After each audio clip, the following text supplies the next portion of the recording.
પ્રશ્ન છે. મોટા ભાગના લોકોને અહીંયા ઓપ્શનમાં લખેલા શબ્દોની માહિતી ડિટેલમાં હોતી નથી.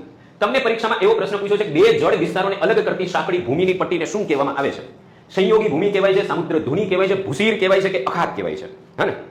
ધ્રેય ભાઈ, હું બધા સબ્જેક્ટ ભણાવું છું મારા ભાઈ, હે ને? ઇતિહાસ, ભૂગોળ, બંધારણ, ઇકોનોમિક્સ, આર્ટ એન્ડ કલ્ચર, બધા સબ્જેક્ટ આપણે ભણીએ છીએ. મજા કરો. ચલો આપો જવાબ મસ્ત મજાનો. શું જવાબ લખી શકાય? ચલો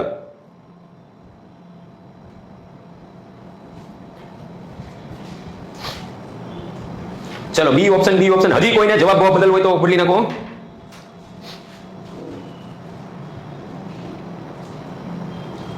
એ લાગી રહ્યું છે અને ભૂસીર કહેવાય, ભૂસીર કહેવાય. Very good. જો પહેલા તમને થોડી ઘણી માહિતી આપી દઉં મારા ભાઈઓ બહેનો. સંયોગી ભૂમિ કોને કહેવાય? સામુદ્ર ધુની કોને કહેવાય? અખાત કોને કહેવાય? દ્વીપ કોને કહેવાય? દ્વીપકલ્પ કોને કહેવાય? શાંતિથી જોજો મસ્ત રીતે. બરાબર છે ને? જો આપણું ગુજરાત છે ગુજરાત? તો કે યસ સાહેબ ગુજરાત છે. મસ્ત રીતે આપણા ગુજરાતની અંદર પહેલા આપણે અખાતની વાત કરીએ. અખાત કોને કહેવાય? જોજો, સમજો અહીંયા શાંતિથી. અને ગુજરાતની અંદર બે અખાતો છે. અહીંયા છે સાહેબ કચ્છનો અખાત, અહીંયા છે એને આપણે ખંભાતનો અખાત કહીએ છીએ. કઈ છે? ખંભાત. આખા ભારતમાં માત્ર 3 જ અખાતો આવેલા છે. કેટલા અખાત છે? 3 અખાતો છે.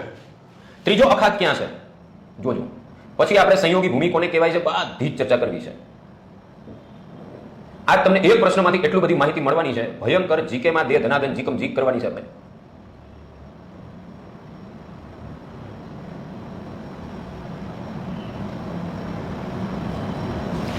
આપણું ભારત છે. જોજો. યસ. હવે અખાત કોને કહેવાય સમજો. અખાત અખાત કોને કહેવાય મારા ભાઈઓ બહેનો? કોઈ દરિયાનો પટ્ટો હોય, દરિયાનું પાણી છે જમીન વિસ્તારમાં સાહેબ અંદર સુધી જતું રહેતું હોય. અહીંયા જો તમે, અહીંયા આ આપણા દરિયાનું પાણી છે, સાંકડા પટ્ટાની અંદર સુધી જતું રહ્યું છે. સાંકડો પાણીનો પટ્ટો બની જાય છે દરિયાની અંદર. તો કે એક્ઝેક્ટ સાહેબ. અહીંયા દરિયાનું પાણી જો એક સાંકડા પટ્ટામાં બે જમીન વિસ્તારની અંદર સુધી ગયું છે તો કે યસ સાહેબ. અહીંયા એક સાંકડો પટ્ટો છે, પાણીનો ભાગ જે બંગાળની ખાડીનો છે એ અંદર સુધી જતો રહ્યો છે તો કે યસ સાહેબ. જ્યારે દરિયાનું પાણીનો સાંકડો પટ્ટો જમીન વિસ્તારમાં અંદર સુધી જતો રહેતો આને અખાત કહેવાય. શું કહેવાય? આને અખાત કહેવાય. આને કચ્છનો અખાત કહેવાય. શું છે આ કચ્છનો અખાત? કારણ કે કચ્છના દરિયા કિનારે તમને આ જોવા મળે છે, આ ખંભાતના દરિયા કિનારે જોવા મળે છે. હવે જોજો, જ્યાં આ અખાત પૂરો થાય છે અહીંયા થોડો ઉપસેલો ભાગ છે. બરાબર છે? આ કચ્છનો અખાત છે, આ બાજુ અરબ સાગર છે. શું છે? અરબ સાગર. અરબ સાગર અને કચ્છના અખાતને અહીંયા થોડીક ઉપસેલી જગ્યા છે જેને કહેવાય દ્વારકાની ભૂસીર. શું કહેવાય? દ્વારકાની ભૂસીર. દરિયા કિનારે આવો ઉપસેલો ભાગ હોય એને ભૂસીર કહેવાય. ઇંગ્લિશની અંદર કેપ કહેવાય. શું કહેવાય? કેપ. તમે કેપ ઓફ ગુડ હોપ આવું નામ સાંભળ્યું છે? સાંભળેલું છે? તો કે યસ સાહેબ. ક્યાં? તો કે આફ્રિકાના ખૂણે આવેલી છે કેપ ઓફ ગુડ હોપ, જેની શોધ કોણે? તો કે બાર્થોલોમ્યુ ડાયસે કરી. કેવી રીતે? તો કે યસ સાહેબ 100%ની વાત છે. એ જ રીતના એક ખંભાતનો અખાત છે અહીંયા સુરત પાસે, ક્યાંક સુરત પાસે ખંભાતનો અખાત, આ બાજુ સુરત પાસે ખંભાતનો અખાત પૂરો થાય અને ત્યારથી નીચે પછી એને અરબ સાગર કહેવાય. જો હા ને? Yes yes yes. એવી જ રીતના અહીંયા તમે તમિલનાડુ પાસે જોઈશો તો અહીંયા આવેલો છે મન્નારનો અખાત. કયો છે? મન્નાર. આવા 3 પ્રકારના અખાતો આપણે ભારતીય સ્ટેટ 1 માં આવશે, બધી ટેટમાં આવશે, ટેટ 50 માં આવશે. મજા કરો. બરાબર? બધી ટેટમાં આવશે. અહીંયા શાંતિ જુઓ, જનરલ નોલેજ જ્યાં પૂછાતું હોય ત્યાં ગમે ત્યાં હાલે. આને કહેવાય સાહેબ અખાત. બરાબર છે? હવે બીજો એક શબ્દ છે ભૂસીર. ભૂસીર તમને ખબર પડી ગઈ કે જ્યાં દરિયાનો ઉપસેલો ભાગ હોય એને ભૂસીર કહેવાય. શું કહેવાય? ભૂસીર. સામુદ્ર ધુની કોને કહેવાય? સામુદ્ર ધુની. આના પ્રશ્નો ઘણા બધા આવતા હોય છે. સામુદ્ર ધુની કોને કહેવાય? જોજો. અહીંયા નીચે લંકા આવેલું છે. શું આવેલું? શ્રીફળ આકારનું લંકા છે. લંકા આવેલું છે. યસ. આ નીચે જે સમુદ્ર છે એનું નામ છે હિન્દ મહાસાગર. શું છે? હિન્દ મહાસાગર.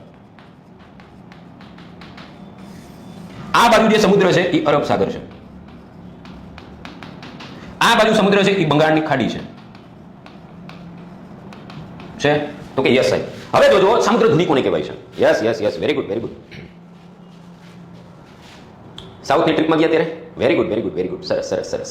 હવે જોજો મારા ભાઈઓ બહેનો, અહીંયા આ બે જમીની વિસ્તારને અલગ કરતો હોય એટલે કે ભારત એક જમીની વિસ્તાર છે અને આ એક શ્રીલંકા એક જમીની વિસ્તાર છે. બે જમીની વિસ્તારને અલગ કરતો હોય અને બે સમુદ્રના પાણી ભેગા થતા હોય. જો આ જે જગ્યા છે એક્ઝેક્ટ આ જે જગ્યા છે ત્યાં હિન્દ મહાસાગરનું પાણી ભેગું થાય અને બંગાળની ખાડીનું પાણી ભેગું થાય અને બે જમીની વિસ્તારને અલગ કરે. આવી જે જગ્યા બને ને સાહેબ આને સામુદ્ર ધુની કહેવાય. આને શું કહેવાય? સામુદ્ર ધુની કહેવાય. અહીંયા જે સામુદ્ર ધુની બને છે એનું નામ છે પાકની સામુદ્ર ધુની.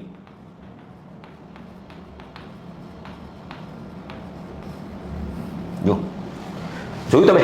Yes yes yes yes yes yes. હા હા હા હા આવે છે ભાઈ, આવે છે. હવે હજી ભાઈ પ્રશ્ન જવાબ ન થાય અજયભાઈ મારા ભાઈ બાકી છે. હજી બાકી છે. હજી જવાબ નથી આપતો. તમને બધા શબ્દો સમજાવું છું કે બે જળને ભેગા કરતા હોય અને બે જમીની વિસ્તારને અલગ કરતા હોય.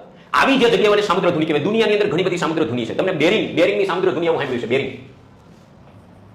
આ બેરિંગની સામુદ્ર ધુની છે ને, બેરિંગ એ એક્ઝેક્ટ 180 ડિગ્રી નો રેખાંશ છે. International date line. જ્યાંથી દિવસની શરૂઆત થાય, એક બાજુ સાહેબ રશિયા છે, એક બાજુ અમેરિકાનું અલાસ્કા છે, બંને જમીની વિસ્તારને અલગ કરીને બે દરિયાને ભેગા કરે.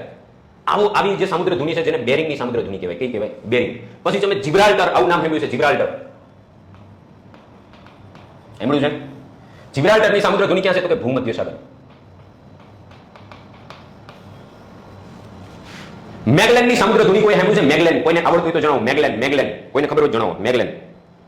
એનીવન કોઈને આઈડિયા છે? મેગલેન. મેગલેનની સમુદ્ર ધુની ક્યાં છે? મેગલેન. એનીવન કોઈ નામ સાંભળ્યું? મેગલેન. વિશ્વ ભૂગોળની અંદર આ બધું આવે. મજામાં મજામાં એકદમ એકદમ એકદમ. મેગલેન. મેગલેન. મેગલેન. એનીવન કોઈ સાંભળેલું છે? મેગલેનની સમુદ્ર ધુની છે ને સાહેબ, દક્ષિણ અમેરિકાનો ભાગ છે ને, અંતિમ ભાગ અહીંયા કેપ હોર્ન નામની જગ્યા છે. કેપ હોર્ન દક્ષિણ અમેરિકાના ખૂણે. આ બે જમીની વિસ્તારને અલગ કરે, એટલાન્ટિક સમુદ્ર અને પેસિફિક સમુદ્રને ભેગા કરે. અહીંયા જે સમુદ્ર ધુની આવેલી છે એનું નામ છે મેગલેન. શું છે? મેગલેન.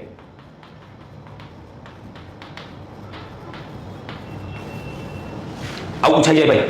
સામાન્ય સિમ્પલ પરીક્ષાની અંદર પૂછી લે કે મેગલેનની સમુદ્ર ધુની ક્યાં ખંડમાં આવેલી છે, તો અહીંયા ખંડે ખંડ પડી જાય બરાબર ને, વિકેટ ઉપડવા માટે ધમ ધોકાર રીતે. પછી તમને સાહેબ એક બહુ સારી રીતે તમને કોઈને ખબર હોય તો સિંગાપુર અને મલેશિયાની વચ્ચે એક સમુદ્ર ધુની આવેલી છે, જે પરીક્ષાની અંદર બહુ પૂછાય છે. કોઈને આઈડિયા હોય તો જણાવો. સિંગાપુર અને મલેશિયાની વચ્ચે આવેલી સમુદ્ર ધુની કોઈને ખબર હોય જણાવો. એની વન.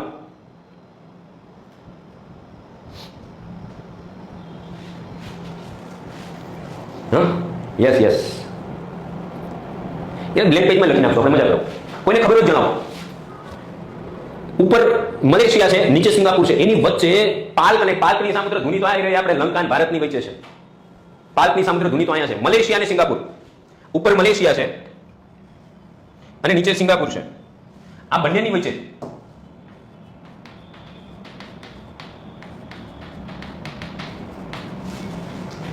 એની વન કોઈને ખબર છે મારા ભાઈ બહેનો? હા, એની વન? નો. મલાક્કા નામ તમે સાંભળ્યું છે? મલાક્કા. મલાઈકા અરોરા કરતા નહીં હો. અને આલાસ્કા નહીં, આલાસ્કા તો રાજ્ય છે અમેરિકાનું. મલાઈકા કરતા નહીં, મલાક્કા છે. કઈ છે? મલાક્કા. અમુક કે મલિકા અરોરા, બરાબર છે ને? Yes yes. પછી ભૂમધ્ય સાગરની અંદર પણ ઘણી બધી તમને સમુદ્ર ધુની પૂછાઈ શકે છે. કોઈને આવડે છે? રેડ સમુદ્ર પાસે સમુદ્ર ધુની છે, રેડ સમુદ્ર પાસે. કાળો સમુદ્ર છે, એક બાજુ એજિયન સી છે, અને માર્મુરક સમુદ્ર છે, એની વચ્ચે કોઈને આવડતી હોય તો જણાવો. અને મલાઈકા અરોરા તો કરે. જો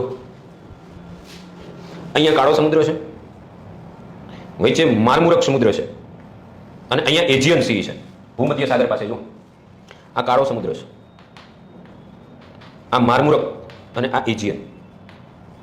ત્રણ સમુદ્ર છે એક જ હારે લાઈનની અંદર. કાળો સમુદ્ર અને માર્મુરકની વચ્ચે છે ને બોસ્ફોરસ, બોસ્ફોરસની સમુદ્ર ધુની. માર્મુરક અને એજિયનની વચ્ચે છે ડોર્ડિનન્સ છે.